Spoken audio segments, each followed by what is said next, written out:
La couleur naît de la lumière. Et la première des couleurs du Maroc, c'est l'ocre intense que le soleil du matin répand sur tous les paysages marocains.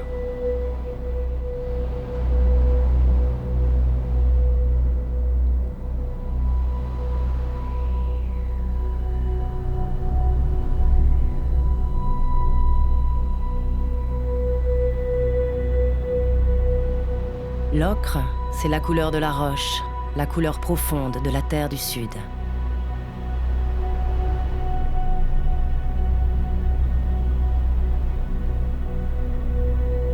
C'est l'ocre des calcaires au relief torturé, érodé par le temps. Ce sont les falaises et les puissants massifs qui forment le Haut Atlas et ses impressionnantes formations géologiques.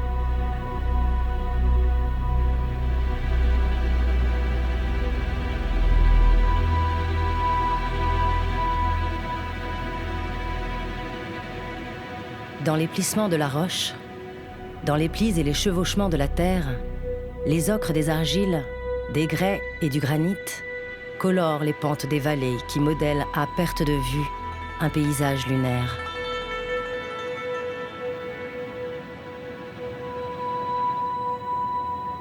Il n'en a pas toujours été ainsi.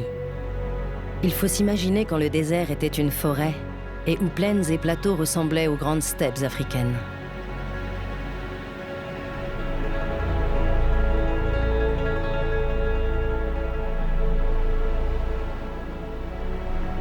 Il y a près de 7000 ans, au Néolithique, des hommes ont vécu ici, dans les abris sous roches du sud du Maroc.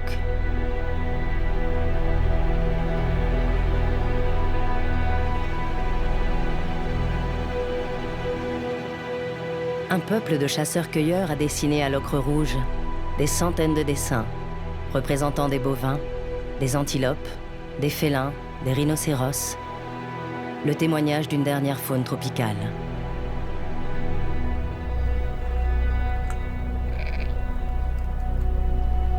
Leurs lointains descendants peuplent toujours cette terre, désormais battue par des vents chargés de poussière.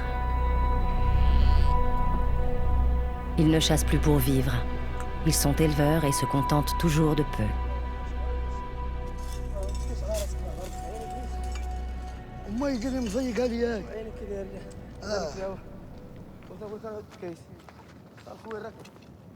Dans ces espaces arides, des hommes chassent les serpents.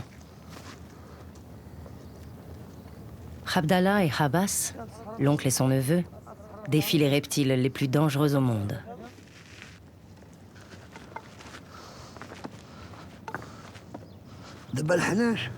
Les serpents, pour moi, c'est une grâce.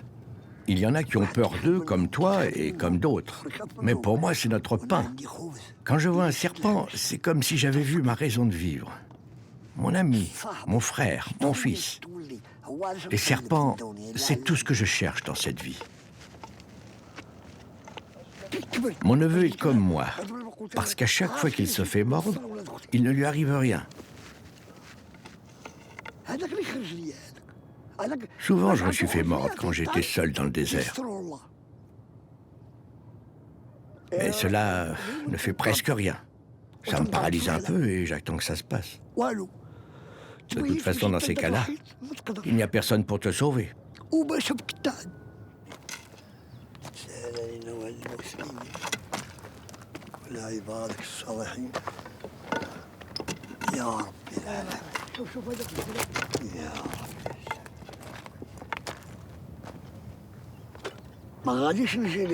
Quand je vois de loin un serpent, je ne vais pas directement vers lui. Je regarde d'abord où est son trou et où il pourra se cacher. Il faut faire ça avec intelligence. Quand j'ai trouvé son trou, je contourne alors le serpent pour l'attraper facilement. Moi, je l'ai vu, mais lui ne m'a pas vu. Et ainsi, je le surveille. Je me rapproche de lui et lui dis « Bonjour, viens ici ». Quand enfin je l'ai attrapé, je suis certain qu'il va vouloir me mordre. Regarde, il est là.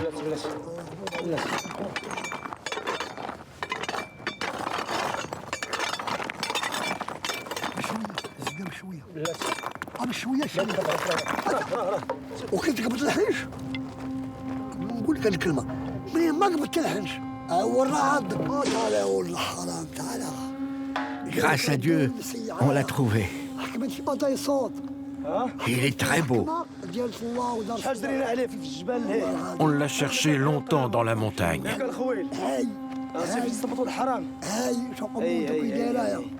Il est beau, le cuivré. Les touristes vont l'adorer.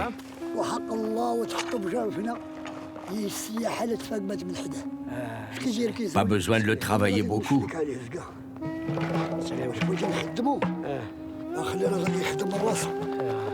Lorsqu'il se sent en danger, un cobra se dresse et déploie sa coiffe pour en imposer à son adversaire. Ses crochets creux ainsi que de puissants muscles situés à l'arrière de la gueule propulsent le venin en visant les yeux de son adversaire pour le rendre aveugle. Le cobra est passé maître dans l'art de la dissuasion et de l'attaque fulgurante.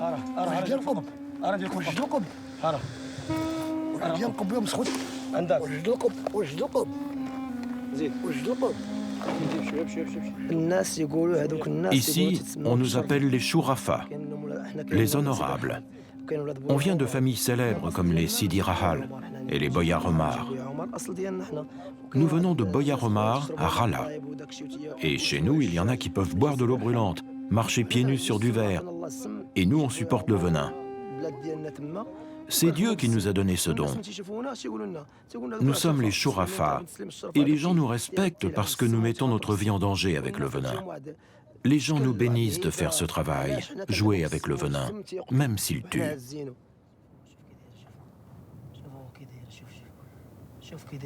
Dans le désert du Maroc vit aussi la dangereuse vipère à cornes.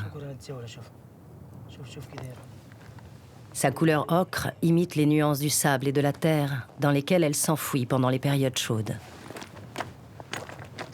C'est l'un des serpents les plus rapides qui soit. Il frappe à la vitesse de l'éclair les proies qui passent à sa portée.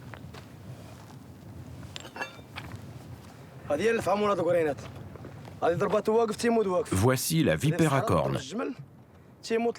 Si elle mord quelqu'un debout, il meurt debout.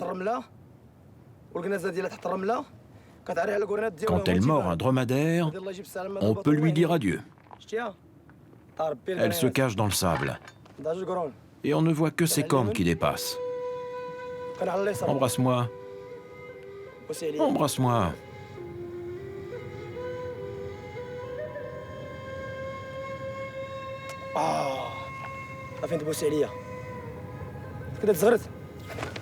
Abdallah et Abbas font partie de la confrérie mystique des Assawa, réputée au Maroc pour son habileté à apprivoiser les serpents venimeux.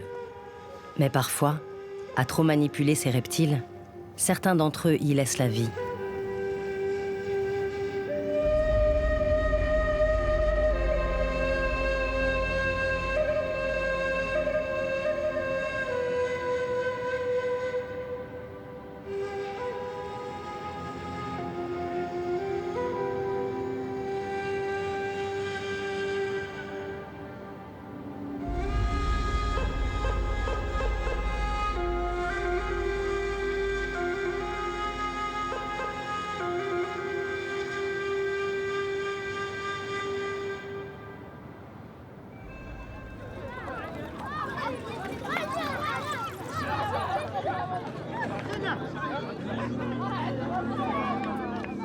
Comme par mimétisme, l'ocre foncé des montagnes est l'exacte couleur du pelage du dromadaire.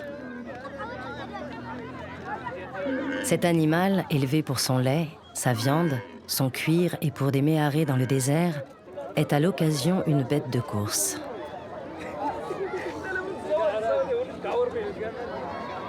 Chaque année à Mamid, dans le sud-est du Maroc, se déroule une course d'une dizaine de dromadaires.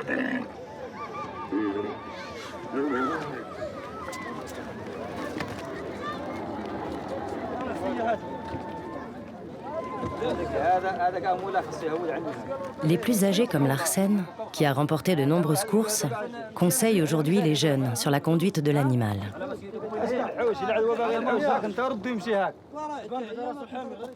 Il s'agit ici d'un jeu entre les familles, comme autrefois, lorsqu'elles devaient ramener les animaux au campement.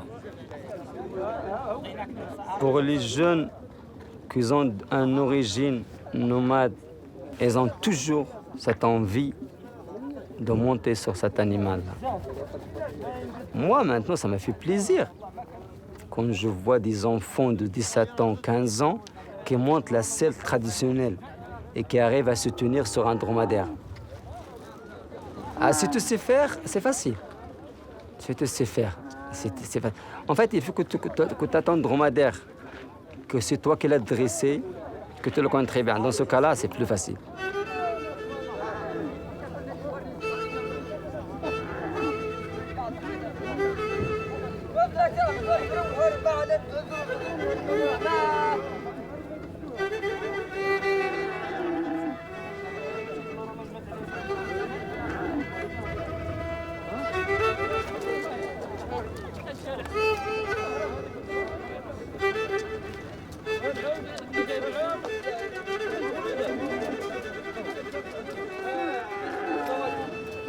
Ce qui n'est pas évident, c'est quand on monte sur le dromadaire et te perds la course. Parce que ce problème, c'est pas que toi. C'est toi, c'est ton dromadaire, ta famille, ta grande famille. Hein? C'est une responsabilité.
Le trophée de la course est symbolique. Le jeune gagnant se voit remettre une dizaine de bottes de paille pour nourrir son dromadaire. En fait, je ne savais pas qu'en venant ici avec mon dromadaire, j'allais rejoindre la ligne de départ. Tout ça, c'est du hasard. Mais en fin de compte, j'y participé. Au début de la course, j'étais derrière, puis il y a eu des dromadaires qui sont partis à gauche et à droite. Mais moi, j'avançais tout droit. Notre travail, c'est de faire des tours avec le dromadaire. Avant, il y avait les caravanes qui allaient jusqu'à Tombouctou, mais maintenant, avec la frontière, on ne peut pas aller loin. On fait des petits trajets pour garder la tradition de nos grands-parents et surtout, on fait des tours avec les touristes.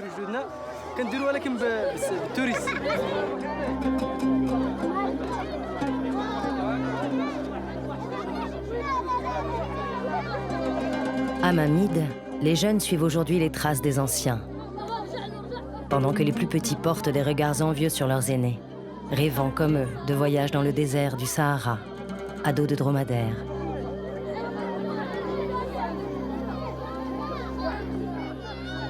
Ici, aux portes du désert, les jeunes s'enracinent dans leur culture et leurs histoires ancestrales.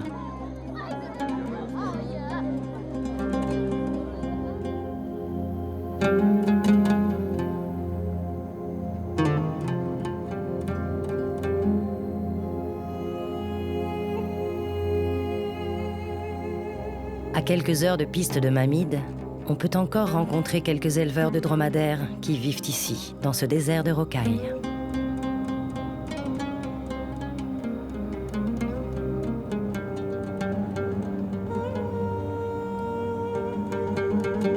Aujourd'hui, ces derniers éleveurs regardent le monde changer, alors que le paradis nomade n'est toujours fait que de sable et de silence.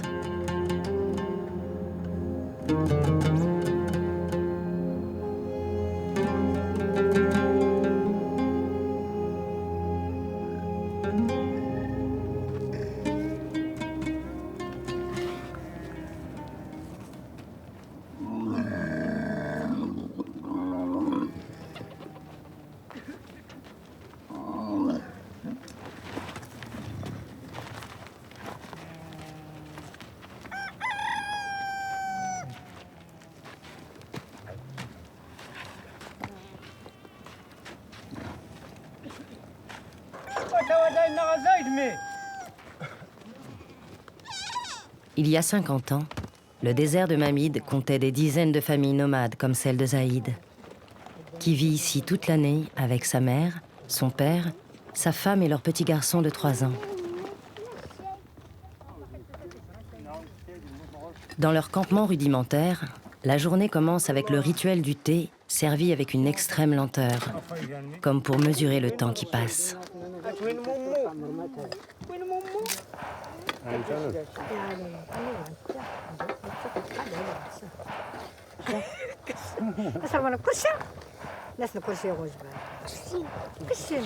Le thé, introduit au Maroc par les Anglais en 1854, est la boisson nationale, présente à tous les instants de la vie quotidienne.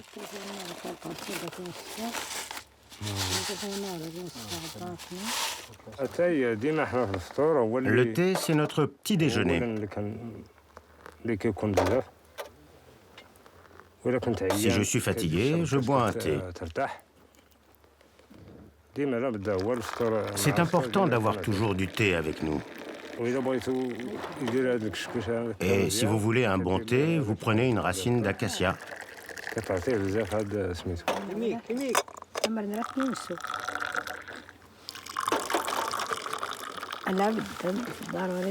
Je prépare le thé le matin, le midi, au coucher du soleil et le soir.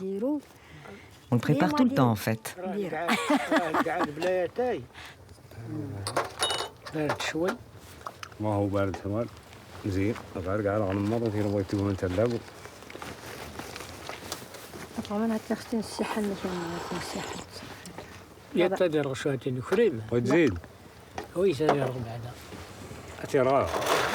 Dans ce coin désertique du sud-est du Maroc, la famille de Zaïd vit essentiellement de l'élevage. Quelques chèvres, un âne et surtout une trentaine de dromadaires constituent toute leur richesse.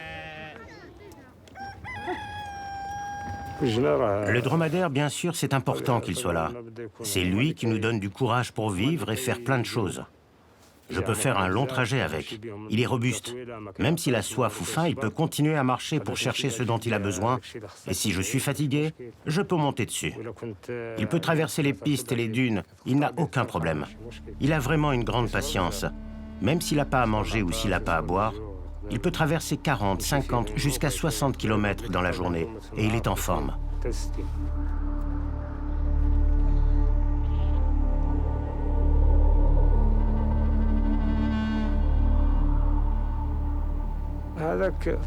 Ici, c'est toute notre vie, c'est celle du désert. J'ai grandi ici et on a beaucoup de mal à vivre ailleurs que dans le Sahara, même si les conditions sont rudes. Le travail est dur, mais on donnerait le peu qu'on a pour ne pas partir d'ici. Même si c'est dur, même s'il y a la sécheresse, peu importe, du moment qu'on reste ici.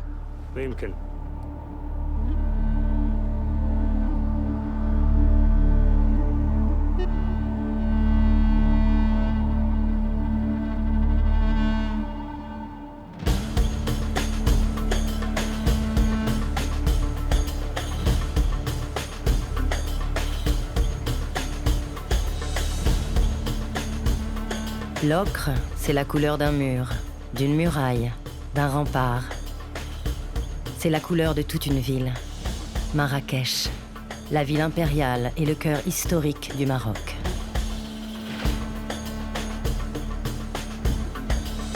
Marrakech, c'est la ville ocre par excellence qui puise dans la terre son architecture. Une terre métamorphosée en cité des hommes.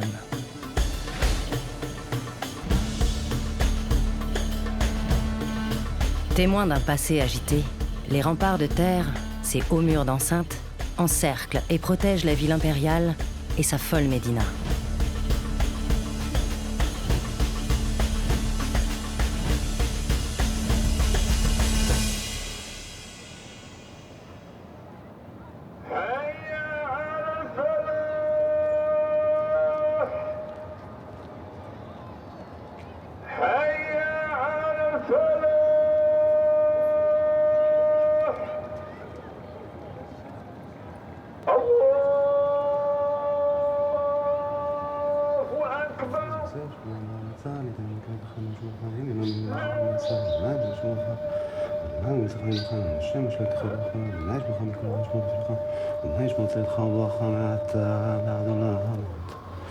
Comme la plupart des Marrakchis, Artzi Ifrak, un jeune créateur de mode, commence sa journée par une prière. Parfois, je vis des moments très forts, parce qu'en faisant mes prières juives, j'entends au même moment l'appel à la prière du muezzin. Et je joue un jeu, tu vois, le jeu de celui qui priera le plus fort. Bien sûr, ce n'est pas pour la compétition. Vous savez, il se passe tant de choses ici. La religion a une place fondamentale. Donc je garde ma religion, il garde la leur, et on vit ensemble. C'est très fort.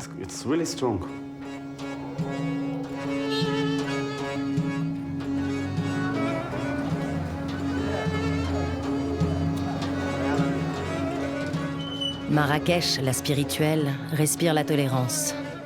Ici se côtoient sans heurts depuis des siècles des religions qui se haïrent par ailleurs. Le centre de la ville, fait de terre et de chaux, abrite sa fameuse Médina, l'une des plus grandes d'Afrique.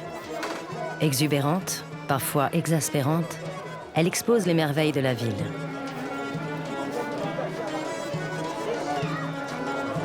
C'est dans ce dédale polychrome que bat le cœur véritable de Marrakech.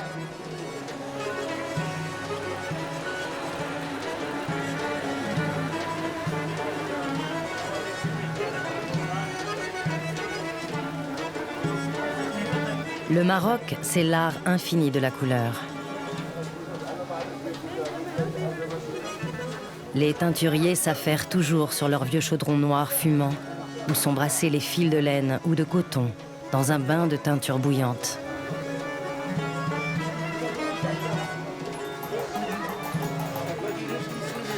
La richesse de Marrakech, c'est son artisanat.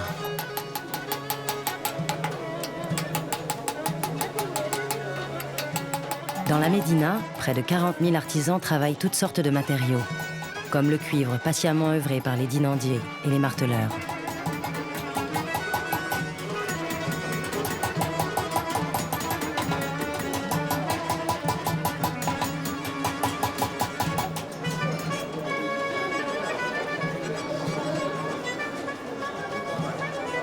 Après sa prière du matin, Artzi arpente tous les jours les souks de la Médina de Marrakech. Ce jeune créateur de mode puise son inspiration à travers des objets, des matières, des tissus et des couleurs qu'il détourne pour créer des pièces uniques. Quand je viens dans la Médina, ce que je recherche, ce sont toujours des matières avec lesquelles je peux créer quelque chose de différent. Il y a tant de vieux magasins.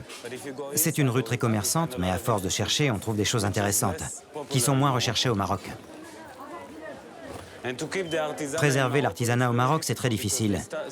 Petit à petit, la situation a changé et tout est devenu très commercial. C'est à ces gens-là qu'il faut donner du travail, je pense. Et non à ceux qui font les babouches, les sacs, car tout est devenu très commercial.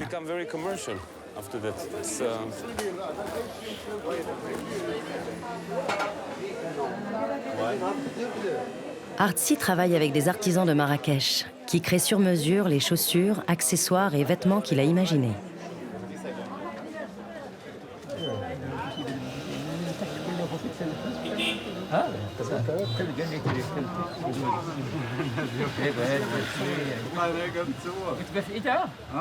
Les couturiers qui réalisent les pièces du jeune styliste ont appris le métier dans des livres et des magazines des années 70.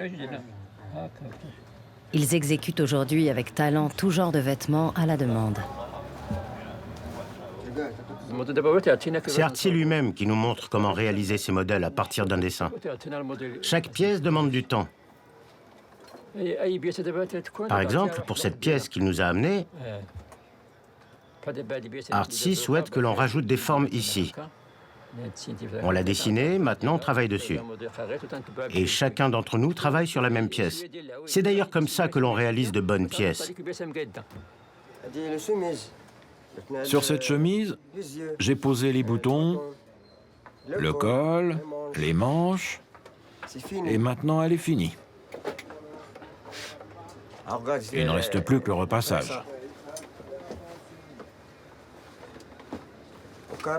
Artsy a un style très original. Des fois, il nous ramène des dessins raisonnables. Et d'autres fois, il nous demande des créations très bizarres, comme des pantalons très larges attachés en bas par des élastiques. Il est vraiment imaginatif et nous, on fait tout pour qu'il soit satisfait. Et grâce à Dieu, notre travail lui plaît.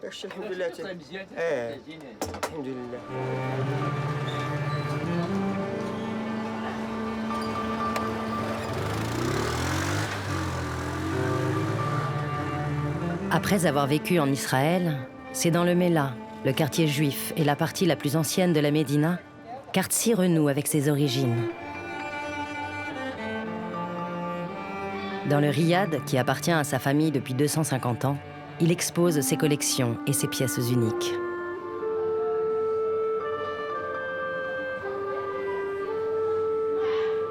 En transformant les tapis ou les couvre-lits de la maison en jupe ou en veste, Artsy s'érige en conteur excentrique de son histoire familiale qui imprègne encore ses murs.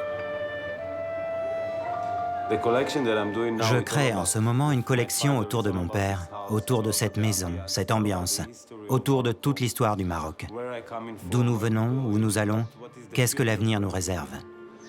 Comment préserver toutes ces choses autour de nous et leur donner vie différemment?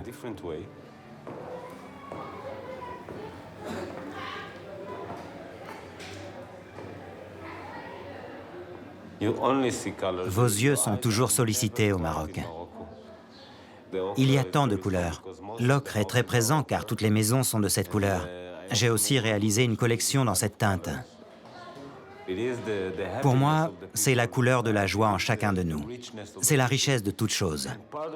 Pour nous, au Maroc, l'énergie vient des couleurs. Et la couleur est partout ici.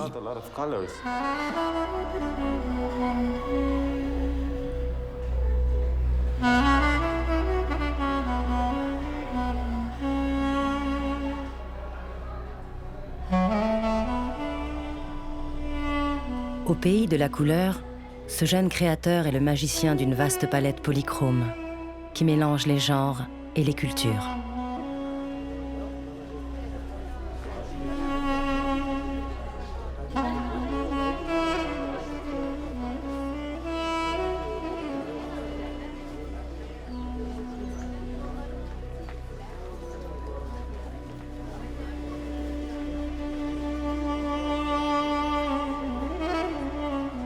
Ainsi, tous les jours, Artsy fouille son histoire dans le dédale des ruelles de la Médina, en quête de couleurs et de matière pour raconter le Maroc d'hier et d'aujourd'hui.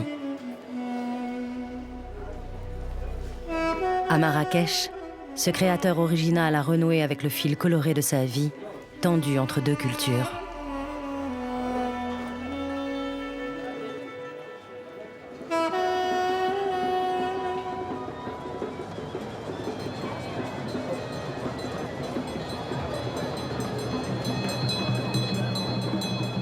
Le vrai charme de la ville ocre, c'est aussi la fameuse place Jemaa el-Fna et son agitation permanente.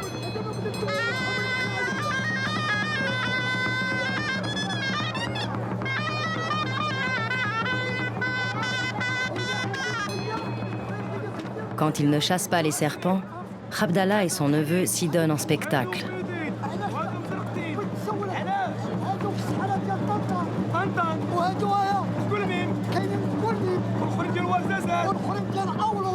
Ils montrent les cobras, vipères et couleuvres qu'ils ont trouvés dans les hamadas et gagnent ainsi leur vie.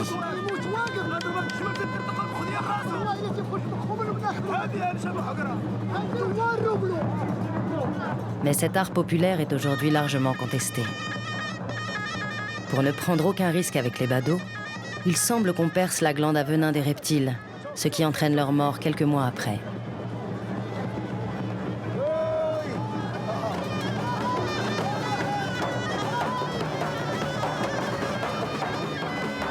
Il n'en reste pas moins que les charmeurs de serpents sont l'attraction phare de la place Jemaa el-Fna.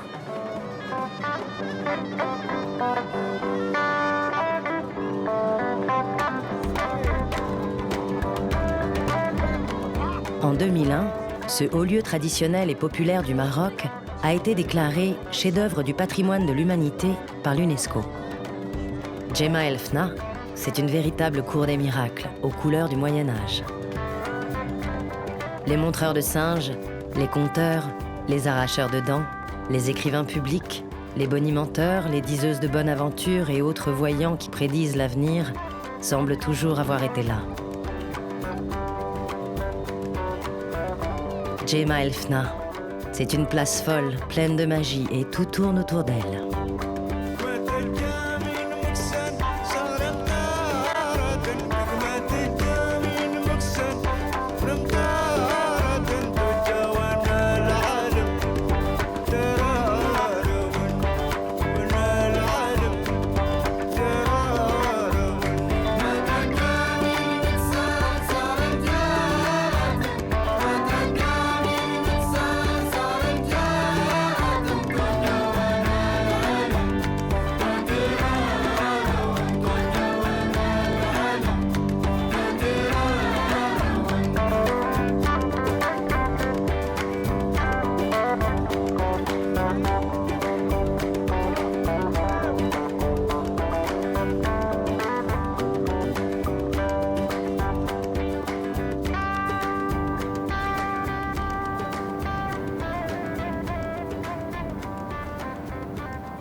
De la terre ocre est née une architecture rudimentaire d'une étonnante beauté qui parsème l'Atlas et ses versants de Casbah, de Ksar, de murailles et de maisons basses empisées.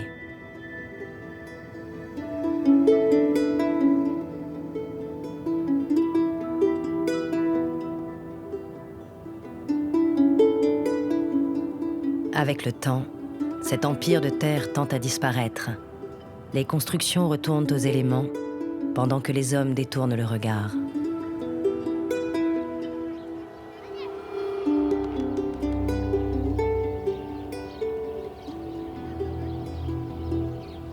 Dans la province de Tata, le douar Agadir Ouzrou, un village fortifié du XVIe siècle, a été sauvé de la destruction.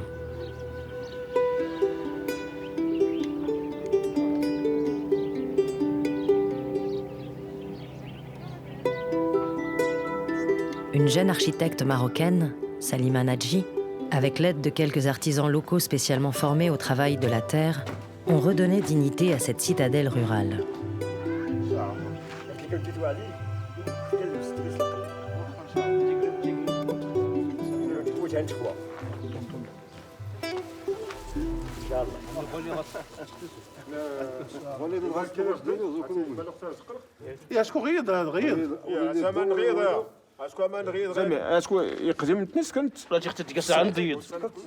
Ali, Mbarek, Bilal, Mohamed et Hamid sont les 5 artisans qui ont œuvré à la restauration du village. Ils ont appris à troquer le ciment et les parpaings pour de la chaux, de la terre et de la brique, les matériaux simples utilisés depuis des siècles et qui ont fait la qualité et la richesse de cette architecture rurale.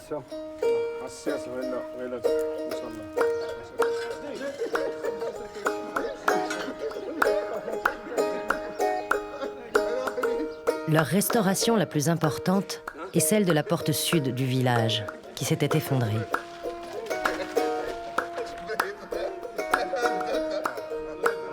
Cette porte, jadis le seul moyen d'accès pour pénétrer dans le village, a toujours été un lieu communautaire où se réunissaient les hommes en quête de palabres. Aujourd'hui, elle est redevenue la place publique où se prennent toutes les décisions importantes.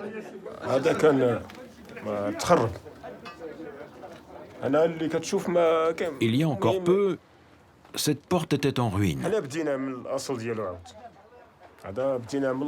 Il n'y avait rien de ce que l'on voit maintenant. C'est nous-mêmes qui l'avons restaurée, en stabilisant les supports. Puis, en la reconstruisant telle qu'elle était il y a 400 ans, avant qu'elle ne soit détruite, et que plus personne ne s'en occupe. Cette porte est restaurée telle qu'elle fut à l'origine. Nos arrière-grands-parents racontent que cette porte était leur coin de repos. Et elle est toujours importante pour nous. Elle est comme notre parlement où se déroulent les réunions avec le chef du village. Même si nous avons par ailleurs une salle de réunion, c'est ici que l'on discute de tous les problèmes du village. Les principes anciens sont restés. Les femmes et les enfants doivent franchir la muraille par un passage opposé qui leur est spécialement réservé.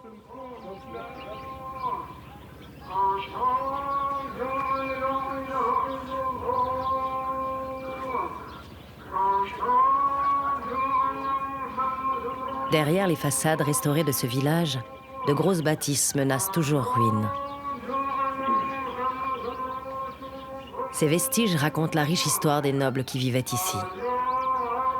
Ils ont laissé derrière eux ce témoignage architectural d'une très grande valeur.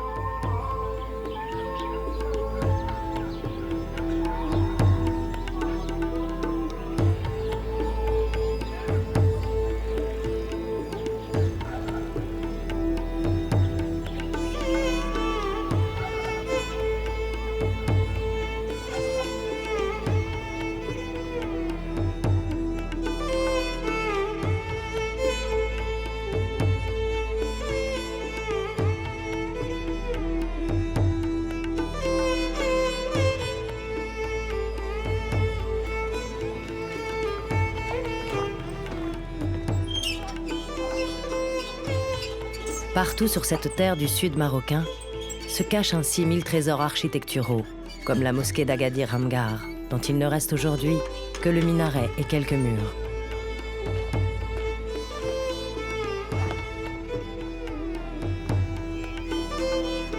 Cette architecture du Moyen-Âge marocain résiste tant bien que mal depuis plus de 9 siècles à la pluie, au vent, au soleil et aux hommes.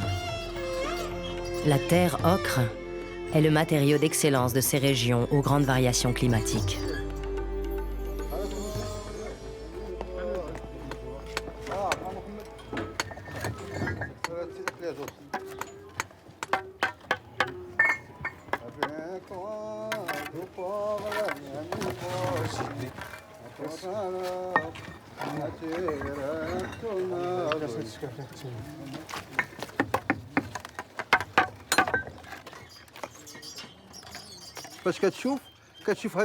Quand on voit ce travail, et quand on pense qu'avant ils n'avaient pas les mêmes moyens que maintenant, ils ont réussi malgré tout à construire une tour solide et bien faite dans les moindres détails. C'est vraiment bien fait parce qu'on a étudié les moindres recoins de ce minaret.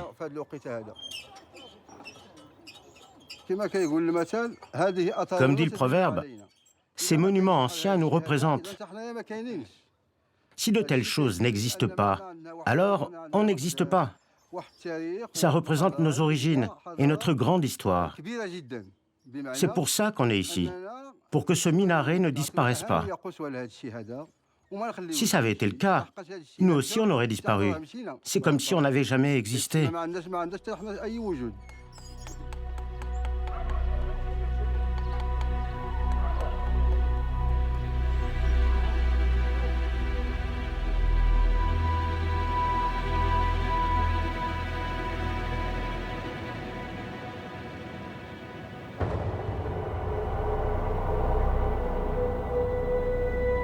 Tout au bout de la route, au pied de l'anti-Atlas, des falaises ocre pour le terme d'un voyage.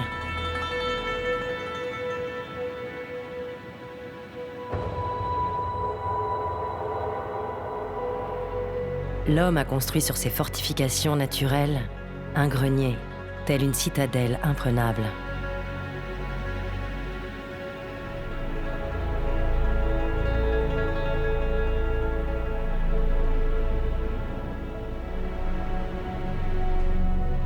Depuis plus de 12 siècles, le vieux grenier communautaire d'Amtoudi, avec ses tours de guet, veille sur son piton rocheux.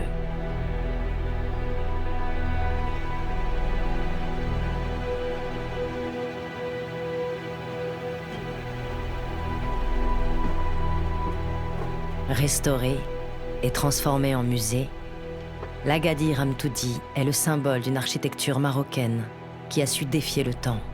Il reste à demeure le gardien de la grande histoire de ces régions désertiques.